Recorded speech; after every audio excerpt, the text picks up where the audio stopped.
Face à la situation épidémiologique de la variole des singes.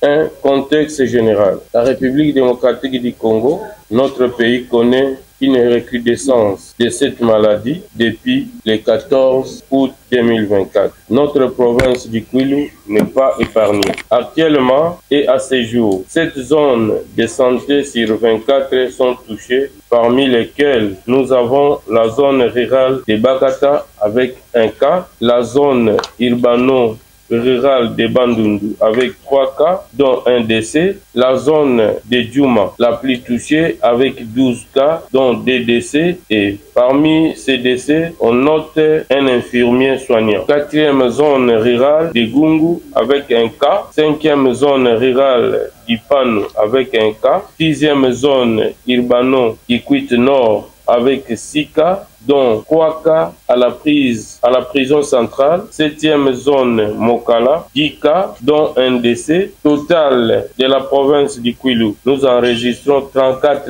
cas notifiés avec 4 décès. Notons que certaines autres zones de santé de la province avaient déjà notifié quelques cas vers la fin de l'année 2023. Il s'agit de zone de Kikongo et de Massimanimba. Définition simple des cas. En cette période d'épidémie, nous avons retenu que toute personne présentant la fièvre et éruption cutanée est suspectée de cette maladie. Mode de transmission. Il existe 2 modes principaux de transmission. Un, en tant que zoonose, c'est-à-dire la transmission de l'animal vers l'homme. Il s'agit ici surtout de rongeurs tels que écureuils, rats, etc. Deuxième mode de transmission interhumaine, c'est la transmission entre les hommes. Elle peut se faire soit par contact direct avec une personne malade, soit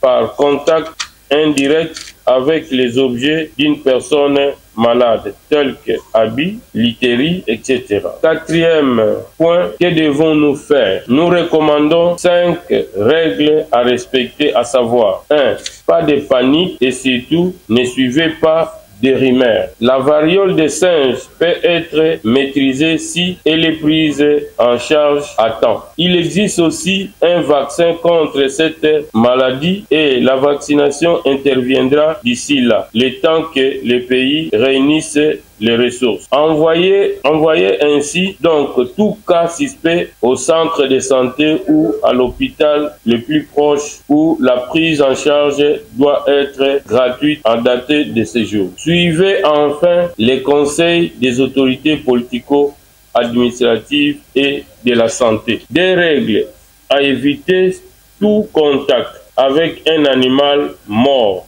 de lui-même en forêt, c'est-à-dire ne ramassez pas et ne les mangez pas. 3e règle, évitez tout contact avec les malades ou avec les effets, habits, literie. S'il faut nécessairement l'aider ou l'assister en les touchant. 4e règle, règle d'hygiène et le respect des gestes barrières. Lavage des mains avec du savon ou désinfectant avec solution hydroalcoolique, le port de masques, distanciation sociale, éviter la manipulation des cadavres ou les rites funéraires destinés à transporter les reliques ou les effets des cadavres au village. En cette période, respecter là où elles n'existent pas, on les fait d'une façon sécurisée avec les gens de la santé. Ainsi, au vu de tout ce qui précède, je déclare l'existence de l'épidémie